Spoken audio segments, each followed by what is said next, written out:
ಅಂಕೋಲಾದ ಶಿರೂರಿನಲ್ಲಿ ಗುಡ್ಡ ಕುಸಿತ ಪ್ರಕರಣದಲ್ಲಿ ಪಾಪ ಬಾಲಕಿ ಏನಿದ್ದಾಳೆ ಈಗ ನಾವು ಹುಡುಕುವಂತ ಪ್ರಯತ್ನವನ್ನ ಮಾಡಿದ್ರು ಬಟ್ ಪಾಪ ಈಗ ಮೃತದೇಹ ಸಿಕ್ಕಿದೆ. 5 ವರ್ಷದ ಅವಂತಿಕ ಮೃತದೇಹ ಪತ್ತೆಯಾಗಿದೆ. ಗಂಗಾವಳಿ ನದಿಯಲ್ಲಿ ತೇಲಿ ಹೋಗಿತ್ತು.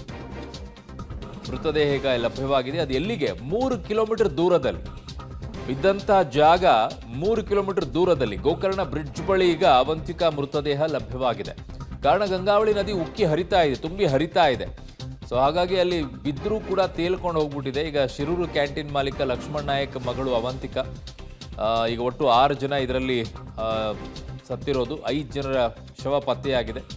ಪಬ್ಲಿಕ್ ಟಿವಿಗೆ ಅಂಕೋಲಾ ತಹಶೀಲ್ದಾರ್ ಅವರು ಈ ಬಗ್ಗೆ ಸ್ಪಷ್ಟನೆಯನ್ನ ಕೊಟ್ಟಿದ್ದಾರೆ.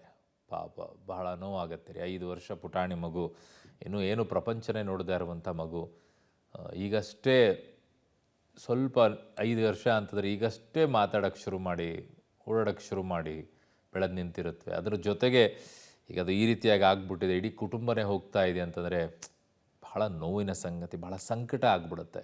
ಇಂಥವೆಲ್ಲ ಸುದ್ದಿಗಳನ್ನು ಓದ್ಬೇಕಾದ್ರೆ ನಮಗೆ ಕಷ್ಟ ಆಗ್ಬಿಡುತ್ತೆ. ಈಗ ತಹಶೀಲ್ದಾರ್ ಅವರು ಹೇಳ್ತಾ ಇದ್ದಾರೆ ಒಟ್ಟು 6 ಜನ ಸತ್ತಿದ್ದಾರೆ ಅನ್ನುವಂಥದ್ದನ್ನು ಹೇಳ್ತಾ ಇದ್ದಾರೆ. ಅಲ್ಲಿ 5 ಮೃತದೇಹಗಳು ಸಿಕ್ಕಿದೆ, ಇನ್ನೊಬ್ಬರದ್ದು ಸಿಗಬೇಕಾಗಿದೆ. ಗೊತ್ತಿಲ್ಲ ಇನ್ನೂ ಮಣ್ಣಿನ ಅಡಿಯಲ್ಲಿ ಯಾರ್ಯಾರು ಸಿಕ್ಕಾಕೊಂಡಿದ್ದಾರೆ ಏನು ಅಂತೇಳಿ ಹುಡುಕುವಂಥ ಕೆಲಸ ಮಾಡಬೇಕು. ಕಾರಣ ಅದು ಅಲ್ಲಿ ಟೀ ಕುಡಿಯುವಂಥ ಅಂಗಡಿಯಾಗಿದ್ದು, ಒಳಗಡೆ ಹೋಗಿ ಕೂತ್ಕೊಳ್ಳುವಂಥ ಡಾಬಾ ಹೆಂಗಿರುತ್ತೆ ಹಾಗೆ. ಬಟ್ ಎಷ್ಟು ಜನ ಇದ್ದಾರೆ ಗೊತ್ತಿಲ್ಲ, ಇನ್ನು ನೋಡಬೇಕು.